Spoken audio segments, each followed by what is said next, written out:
teiltä toivevideo, eli mun lempparihajuvedet. Henkilökohtaiset lempparit, mitkä todellakin saa kaikkien päät kääntymään. Aloitetaan tästä kyseisestä. Hän on Louis Vuitton. Mä kirjoitan ne nimet tähän, koska mä menin se 10 minuuttia siihen, kun mä yritän lausua näitä hajuvesiä. Mun oma myyjä Vuittonilta valitsi tämän mulle ja hän ei olisi voinut olla enemmän oikeassa siitä, että toi on niin mun. Jatketaan Vuitton linjalla. Tämä mun mielestä oli joku alarous. Ei attrape reverse. Jotenkin noin. Tää on semmonen mun klassikko, että mä käytän tätä niinku tosi usein arkipäivinä. Ja sitten viimeinen lemppari Vuittonilta. Eka mä rakastin tätä, sitten mä vihasin tätä ja nyt mä taas rakastan tätä. Meillä on hänen kanssaan outo viharakkaussuhde. Tää on tää uusin Lovers collectionista. Nämähän on kaikki unisex-hajuvesiä. Tää on mun mielestä aika semmonen maskuliininen.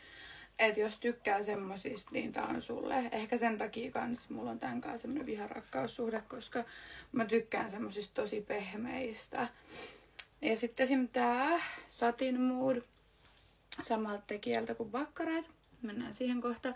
Tää on kans semmonen tosi voimakas, semmonen niin kuin tuolta Arabiasta tuttu tuoksu. Tai ehkä siellä käytetään tän tyylisiä hajuvesiä vähän enemmän. Tästä mä tykkään ihan super paljon. Ihan super paljon. Satin Mood on tosiaan hänen nimi. Mutta tää on tosi vahva. Tää ei ole semmonen joka päivän hajuvesi. Käytän silloin tällöin. Sitten voidaan tää Baccarat Rouge perus. Tosi tunnettu hintava pullo ja aika semmonen, aina kun mulla on tätä, suuri osa mun kavereista tunnistaa tän, mutta aina mulle sanotaan, että vitsi, että sä tuoksut hyvälle. Sama on tän Carolina Herreran. Tässä on tää toinen, tää on se pinkki, mutta tää musta on ihan mun lemppari. Tää on semmonen, mistä aina kaikki sanoo, että vitsi, että sä tuoksut hyvälle ja huomattavasti halvempi kuin noi, mitä mä äsken näytin. Ja sitten mä en nyt löytänyt avattua pulloa, niin mä otin tän koko boksi, mutta tää on tää pinkki versio tosta kengästä. Mun mielestä tääkin on super hyvä. Sitten Kilianin Good Girl Gone Bad. Tän tarina, siis mä halusin tän niin paljon, ei saa Suomesta, käytiin Virossa ja mä ostin tän Virosta. Ja näihin aikoihin mä olin raskaana ja mä sit käytin tätä totta kai aika paljon. Mä rakastan tätä, mutta tää tuo mulle tosi ikäviä muistoja mieleen, niin tää on vähän semmonen, että mä en vielä pysty häntä käyttämään. Katsotaan jos joku päivä. Mä tykkään siitä kyllä tosi paljon, mutta... Sitten Pradan Candy. Ja Prada on myös täällä paikalla. Mulla on myös se yöversio tästä, mutta tää Candy on ollut mun yksi lemppareita jo tosi monta vuotta. Tosi semmonen tyttömäinen tuoksu. Ja aina kun mulla on tätä kanssa, niin kaikki kysyy, että mitä hajuetta sulla on. Ups. No hän sieltä kaatokin tää YSL:n. Suht uusi. Mä oon käyttänyt tätä tosi paljon, niin kuin huomaatte. Tää on mulle semmonen arkihajuvesi, mitä mä käytän lähestulkoon päivittäin. Jos ootte nähnyt mun hajuvesihyllyn, sehän on siis aivan järkyttävän laaja. Mutta nää on mun lemppareita.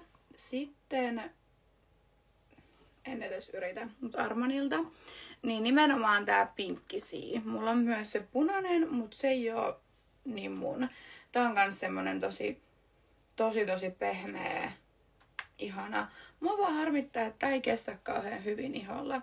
Nyt kun on oikeasti ostanut ja alkanut keräilemään tämmösiä hintavia hajuvesiä, niin huomaa heti, että tämmöiset 100 pullot, niin ne ei oikeasti kestä niin kauan. Tässä Baccaratista hyvä se, että siis viime vuoden yksi mun, toki se on turkistakki, ei aitoa turkista, mutta turkistakki, niin siis se tuoksuu vieläkin tosi voimakkaasti tälle. Ja mä oon niinku viime talvena suihkauttanut, kun mulla on ollut takki päällä.